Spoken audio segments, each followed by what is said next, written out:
bien, le citoyen a entièrement le droit de demander des comptes à l'État dans la mesure où dans notre propre constitution, pour ce qui concerne le Mali, la constitution du Mali, le droit de s'informer, d'accéder à des informations et tout, c'est consacré dans la constitution du Mali. Et dans ce sens, le citoyen a plein droit. Et de l'autre côté, l'État détient son pouvoir, que ce soit son pouvoir politique ou économique, l'État le détient du citoyen.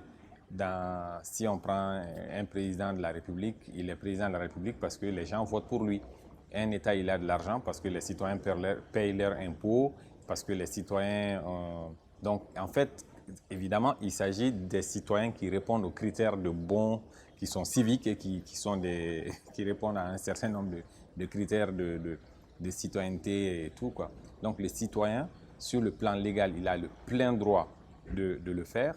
Et en termes de contributions que l'État gagne, les contributions que les citoyens donnent, les citoyens posent des questions dans ce sens. Quand on construit une route, la route, elle est construite, mais elle est payée par les citoyens. Hein. C'est les citoyens qui payent, c'est les contribuables qui payent la route.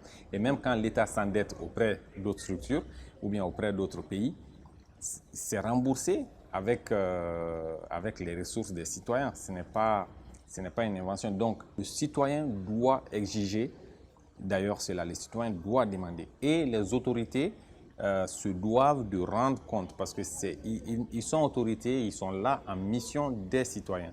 Mais ils peuvent faire une demande. Aujourd'hui, moi j'aime donner l'exemple du ministère des Finances. Je ne sais pas si ça se fait encore, mais à l'époque sur leur site internet, le ministère des Finances publiait systématiquement toutes les informations liées au budget, liées à des marchés et autres. Souvent, le citoyen aussi doit se renseigner sur où il peut accéder à ces informations. L'État doit mettre à disposition des moyens, des espaces sur lesquels les citoyens peuvent facilement accéder à ces informations-là. Donc ça, c'est des choses qui existent.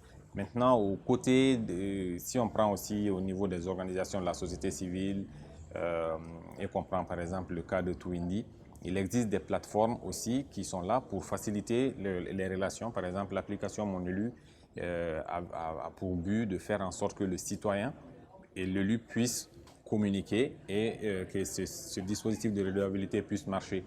Donc aujourd'hui, le citoyen a beaucoup de moyens pour pouvoir accéder à ces informations.